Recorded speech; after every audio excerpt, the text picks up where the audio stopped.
चीनमध्ये फर्स्ट केस सापडली. ते 2019 साली सापडली कोविड व्हायरस. त्याच्यामुळे त्याला कोविड-19 असं नाव दिलं गेलं आणि मोठ्या स्वरूपाचं पॅन्डेमिक येऊन गेलं. आपण सगळ्यांनी ते अनुभवलं. तर त्याच्याविषयी आपण आज बघणार आहे. तर कोविड-19 मध्ये आपल्याला ऑब्जेक्टिव्ह काय आहे? तर understand the epidemiology determinants of covid. Epidemiology determinant म्हणजे आपण बघतो एजंट, होस्ट आणि एन्व्हायरमेंट. त्यानंतर learn the brief pathology of SARS-CoV-2. त्याचं जे नेम आहे ते SARS-CoV-2 असं आहे. त्यानंतर discuss the mode of transmission and incubation period of covid virus. Identify the clinical features, कुठले कुठले सिम्पटम्स दिसले होते आपल्याला. आणि नाव नो डायग्नोस्टिक मेथड्स, कुठल्या कुठल्या मेथडने डायग्नोसिस केलं जातं. आणि learn preventive and control methods, कशा पद्धतीने कसं आपण प्रिव्हेंशन आणि कंट्रोल करू शकतो त्या सगळ्या गोष्टी. तर आपल्या सिलेबस मध्ये कोर्स आउटकम CO2 च्या अंडर हा टॉपिक येत आहे. त्याला मॅचिंग PO आहे PO3. त्यानंतर ब्लूम टॅक्सॉनॉमी लेवल आहे कॉग्निटिव्ह नॉलेज. तुम्हाला हा टॉपिक जो आहे तो नॉलेज पर्पज साठी माहिती पाहिजे. आणि विलर्स पिरामिड मध्ये नोज हाऊ लेवलला हा टॉपिक आहे. त्यानंतर इंट्रोडक्शन बघूया. कोविड-19 is an infectious disease caused by SARS-CoV-2. त्याचा व्हायरसचं नाव होतं ते होतं SARS-CoV-2. हा इन्फेक्शन डिसीज आहे, कम्युनिकेबल डिसीज आहे. First reported in Wuhan, China in December 2019. Declared a pandemic by WHO on March 11, 2020. 2020 ला पॅन्डेमिक म्हणून डिक्लेअर करण्यात आला आणि त्यानंतर तो पूर्ण जगभरामध्ये लॉकडाऊन सुरू झालं. क्वारंटाईन वगैरे सगळ्यांना सुरू करण्यात आलं. Affects respiratory and other systems. हा मेजरली कशाला अफेक्ट करतो तर रेस्पिरेटरी सिस्टमला अफेक्ट करत आहे. एपिडेमियोलॉजी डिटर्मिनंट हो गया. त्याच्यामध्ये सगळ्यात पहिल्यांदा एजंट फॅक्टर. एजंट फॅक्टरचा आपण बघितला SARS-CoV-2. हा आरएनए व्हायरस आहे फ्रॉम कोरोनाविरिडी फॅमिली. त्याचं नेचर आहे म्युटेटिंग व्हायरस आहे. आता मध्ये बघा की मध्ये बऱ्याचदा अशी आली होती की व्हायरसला म्युटेट होत असतो, कारण हा त्याच्या आरएनए किंवा डीएनए व्हायरस असतात ते म्युटेट होत असतात आणि त्यांना तुम्ही जे ट्रीटमेंट देता त्याला पुन्हा काय म्हणतात त्याला इम्यून होतं आणि मग त्याचं पुन्हा म्युटेशन होतं. त्यामुळे प्रिव्हियस ट्रीटमेंट त्याला लागू करत नाही. तर अशा पद्धतीने तो म्युटेटिंग व्हायरस आहे. हायली इन्फेक्शियस आहे, खूप जास्त प्रमाणामध्ये स्प्रेड होतं म्हणूनच पॅन्डेमिक आलं. रिझर्वायर त्याचे बॅट्स, इंटरमिडिएट होस्ट आणि ह्यूमन हे तीन त्याचे रिझर्वायर्स आहेत. त्यानंतर होस्ट फॅक्टर बघूया. Age group. असं कुठला एज ग्रुप आहे का जिथे त्याला अफेक्ट केला होता कोविड?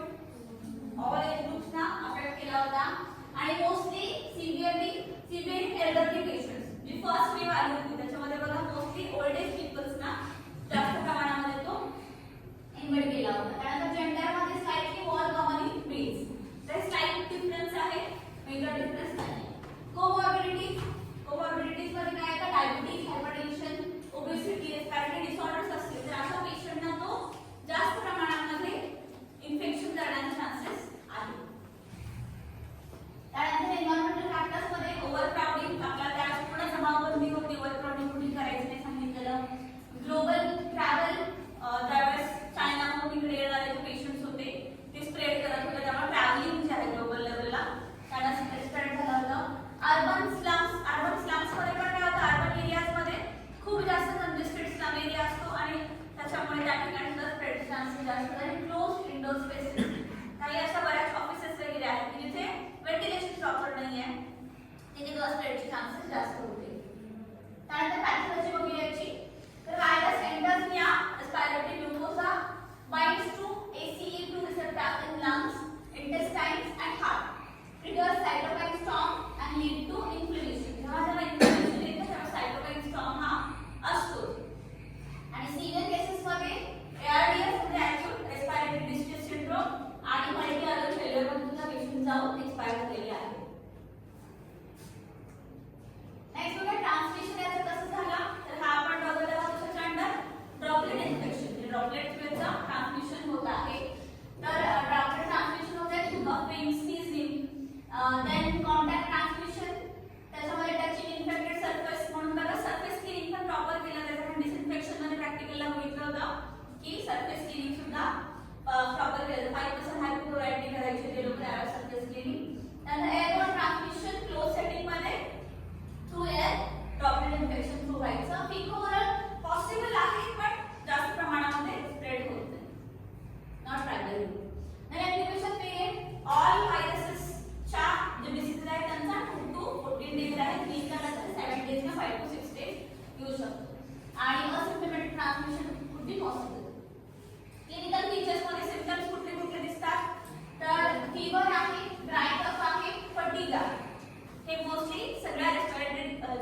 इन्फेक्शन जिथं होतं त्या ठिकाणी फीवर असतो, ड्राय कफ हा रेस्पिरेटरीचा सिम्पटम येणार आहे आणि ब्रेथलेसनेस सुद्धा रेस्पिरेटरी सिम्पटम येणार आहे. तर इथं ठीक आहे.